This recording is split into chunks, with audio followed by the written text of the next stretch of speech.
Ahlan wa sahlan mpenzi mfuatiliaji wa Mwaki Sports, karibu sana katika channel yako hii ya kimichezo kuangazia dakika 90 za nguvu, dakika 90 za vumbi na jasho, kuhakikisha kwamba leo hii tunakwenda kuondoka na timu moja ambayo itafanikiwa kwenda katika hatua ya makundi ya ligi ya mabingwa barani Afrika, CAF Champions League. Na leo hii bwana, tunazitazama dakika 90 za moto kati ya Young African Sports Club dhidi ya Wiliete Benguela Sports Club kutoka kule nchini Angola. Dakika 90 za moto, dakika 90 ambazo Wiliete hapa wanakwenda kufanya mageuzi, wanakwenda kupindua meza dhidi ya Young Africans, kwa sababu mchezo wa kwanza waliweza kuruhusu magoli 3-0 na klabu ya soka ya Yanga. Leo hii Wiliete Benguela wanasema hatukubali, tunakwenda kulipiza kisasi, na wameapa wataifunga Yanga bao 4-0. Twende pamoja tukatazame dakika 90 hizi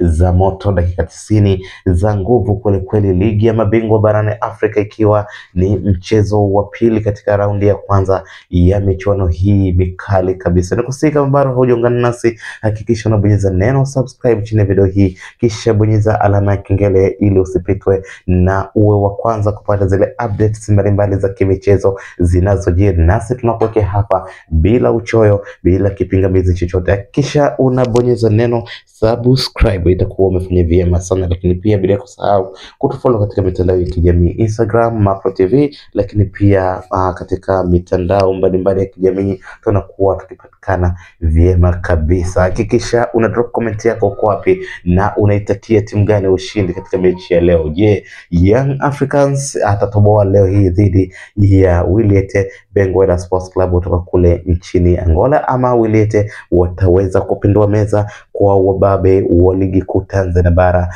Young African Sports Club? Hakikisha unatufuatilia moja kwa moja matangazo haya live kabisa kutoka hapa Benjamin William Mkapa katika mchezo huu wa raundi ya kwanza, mchezo wa pili. Young Africans leo hii ni mwenyeji, amemkaribisha Wiliete Benguela Sports Club. Nini kinakwenda kutokea katika dakika 90 hizi? Mpira ni wa moto kweli kweli. Young Africans inaonekana ina kasi ya mashambulizi ya mara kwa mara, tunaona mara kadhaa wanafika langoni mwa Wiliete, lakini ndio hivyo tena.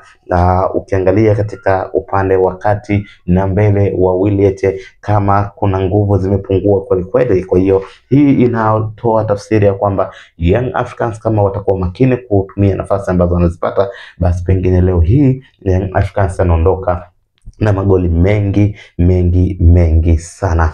Hii ni Mwaki Sports, kama nilivyokuleta mwanafamilia wa channel yetu. Hakikisha unabonyeza neno subscribe chini ya video hii, kisha bonyeza alama ya kengele, basi utakuwa haupitwi na taarifa zote ambazo zinajiri kupitia channel yako pendwa ya Mwaki Sports. Hii ni dakika 90 za nguvu, dakika 90 za mtanange wa kukata na shoka jijini Dar es Salaam katika dimba la Benjamin William Mkapa. Hapa ni machinjioni, wenyewe nasema kwamba hatoki mtu bwana kwa Mkapa. Kwa hiyo Young Africans wengine wana uhakika wa 100% kwamba mchezo huu leo ni mwepesi sana kwao na utawapa nafasi ya kusonga katika hatua ya mbele, hatua ya makundi ya ligi ya mabingwa barani Afrika, CAF Champions League.